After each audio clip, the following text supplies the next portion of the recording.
Talking Tactics is back. We've seen 3 rounds of Vodacom Super Rugby action, and we're not just trying to look at just the results, who beat who.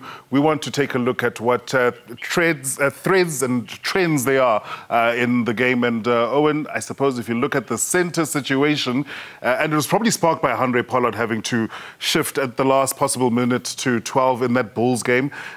Doing incredibly well. Yes, they lost, but wonderful to see that there is depth, there is a potential 12 at higher levels. Yeah, Claude, I mean, let's talk about that Bulls game against the Lions. You had Franco Mostert moving to the side of the scrum, which I thought he played a good game. Yep. But nothing of substance to turn around and say could be in contention as an international flanker. So I'll leave that one alone. What stood out for me come Saturday, and we've had this chat, this conversation for many, many seasons, is Andre Pollard at 12. I thought he was strong. His ball-carrying abilities was very good. Defensively, he was sound, made a few passes as well. I mean, just looking at his numbers, I mean, 10 passes at 12, that's what you're looking for. Only missed 1 tackle out of the 9 on offer, so he made 8 tackles. So it's quite good, you know. Also, defenders beaten, he got to 4, clean breaks 2. So a great option at inside centre. Now we're talking at international level here. And one of the things for it, we've always questioned that him at 10, because he was such a big boy at school, he played flat, he took people on, got a lot of good results. At this level, not quite. And you want your 10 to be on his feet to control the game.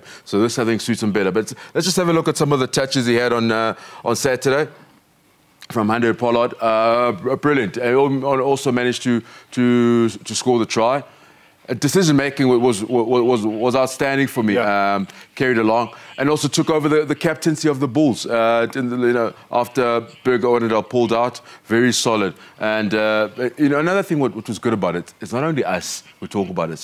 One of our journalists, SuperSport.com, Brandon Nell, asked a question to John Mitchell regarding the performance of Andre Pollard.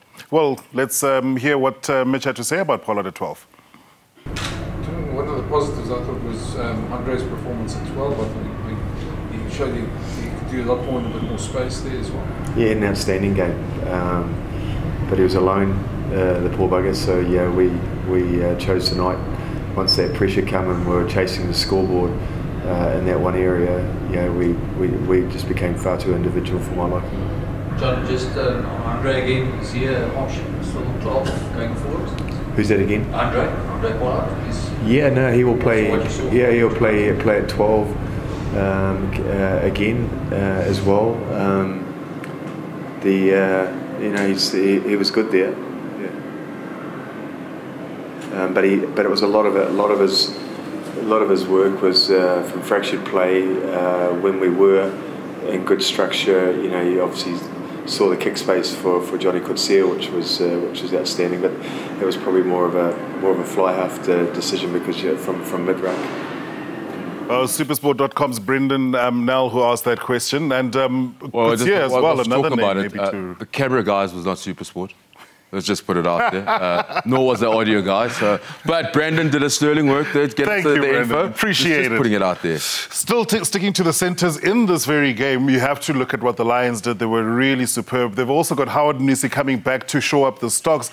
But Rowan Janssen van Rensburg, you've singled. The reason I brought him up, is for a guy who was very frustrated come Currie Cup last year. A lot of his mates had upped and left. Got injured, was not part of the Springbok setup. Goes overseas, he comes back. First 2 rounds is off the bench. Yeah. Now there's a big, when a player gets an opportunity to start, he wants to prove a point. I thought for me he was calm. He never chased the gaps. He never chased the line breaks. He played so much as a team man. Off the bench, he looked frantic. Yeah, you know what I mean? He played so much as a team man. Let's go back. Rohan, there we go.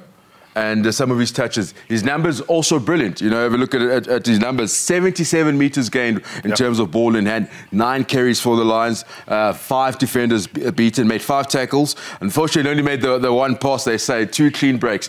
But for me, he was solid. He was steady.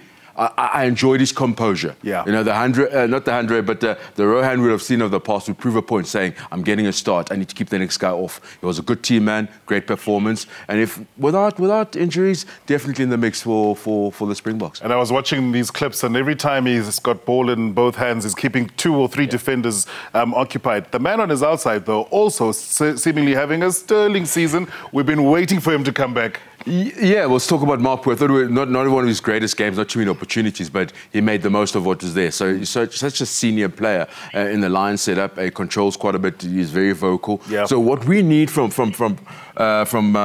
Mapu is quite simple. He needs to carry this form into international rugby. Yeah. You know what I mean. If he gets a chance to be part of the Springbok squad, we need a Mapu that we see in the red jumper. We spoke of about the fact that he is the vocal guy in the Lions team. He calls for the ball when Alton is otherwise occupied. He holds such a senior role in terms of directing what happens. He needs to be able to do that in a green jersey. Absolutely, very experienced as well. He's going to get his 100 Super Rugby cap this season, barring injuries. I think this try of his was disallowed. There was a forward pass before that. Yeah, otherwise we would have seen... no, we didn't. And then... There's one more player. And then talk about the centres. Lukhanyo of the Sharks, strong. Great game for him. And also combination, I don't want to go... I think Andre Stesen is very strong, showed good numbers, good ball carrier for the Sharks on Saturday. That combination from last year, it's working out. But head and shoulders in that Sharks team, I think what has managed to deliver in the 2 games we've seen against the Lions and against the Waratahs. Definitely one for the future. Look to him for 2019, part of the World Cup squad, keeps a good form. 2023, there's so much there. Distribution defensively as well is strong. He's grown into that, and I'm not saying this. Teammates, people in the big background and the Sharks will tell you how hard he works. Yeah. The amount of work he puts in there, not the dancing moves. Get the dancing moves. The amount of work he puts in there on his rugby is brilliant.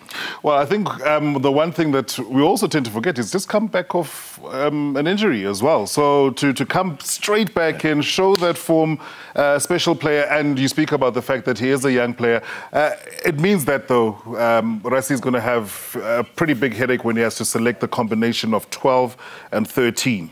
Well, 1 to 40. That's a reality. And I'm sure he knows it. I mean, being part of a Springbok coaching setup, being head coach, you're never going to pick a team where everybody agrees with you. That's the reality of it. All 55 million of us have got our own opinions in terms of who should play, when they should play, how we should play. But as I said, what stood out for me was a shift of Andre Pollard, a very late one, must be said. Him moving to inside centre. Sure. I thought he impressed me a lot. It's something we can look forward to. An option for the national team whereby we've got a 12 that can function at 10 as well, relieves the pressure in our 10, and we've got options. England do it very well. They certainly do. Yeah. They've got some talented centres as well. It's going to be a wonderful tussle when they get here. What say you? Use that hashtag #SSRugby. Maybe 1 or 2 other centres that you think should make this list. If you disagree with one of these guys, let us know. We'll see you again same time next week. I don't want to hear that you're disagreeing with us now. No, they can. Tell us. Hey, don't listen to him.